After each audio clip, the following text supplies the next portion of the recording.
over again if Avery didn't like the lighting or the camera angle. How had she managed to be the very last one on set? Oh yes, waiting and praying that Bobby would really call her. Sammy had emerged from his guard post. "Hey!" she called back, hoping that he would pay attention, see her, and wait for her to come running back. She'd even take a ride with disgusting fat Sammy at this point.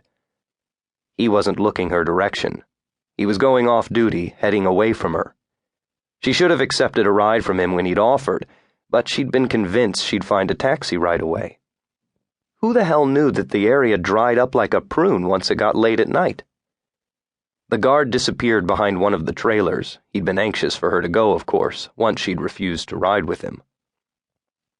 She'd been the last one near the trailers, the only one left who had been working on the on-location day-plus shoot for O'Leary's, a tale about crime and prostitution in the 1800s in New York City.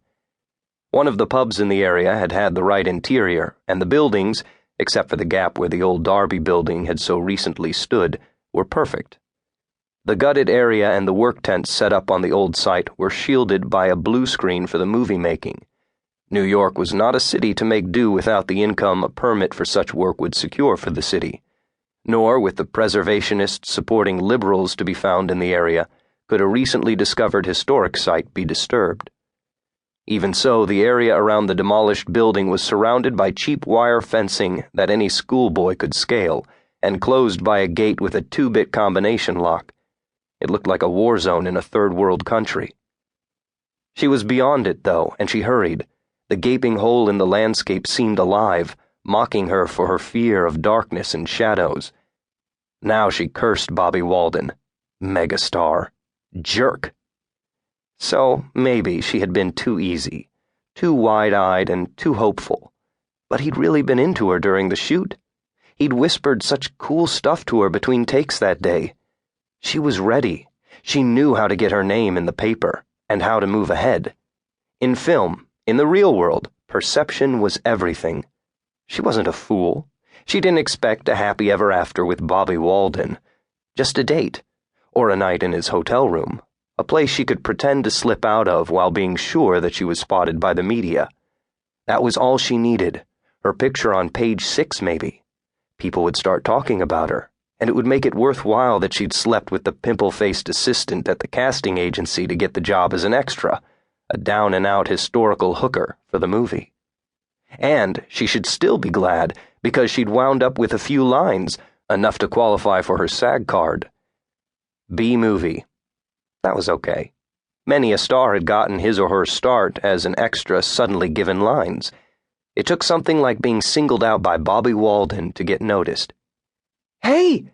Hey, Sammy!" she called, walking back toward the site and Sammy. But Sammy didn't appear from behind the trailer that was just about 2 blocks away now. He had to have heard her, but even if she ran, she'd never catch him. "Sammy, you fat ass!"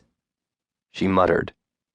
Sammy was gone, probably down in the useless-to-her Whitehall subway station already. She thought she saw a man, a different man, standing by the trailers. He must have been an actor. He seemed to be wearing a stovepipe hat and a long black, all-encompassing coat. Whoever it was would be in big trouble with the costume department. The moon shifted. There was no man standing there.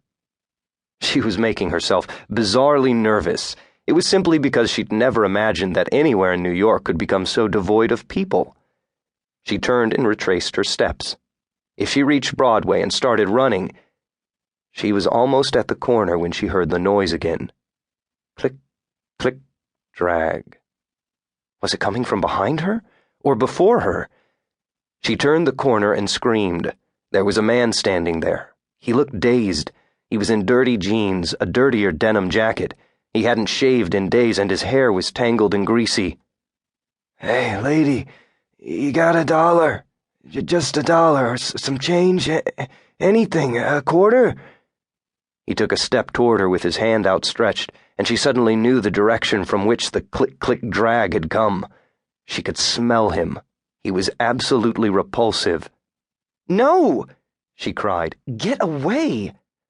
"Lady, I'm just a vet." "You're just an alcoholic or a junk."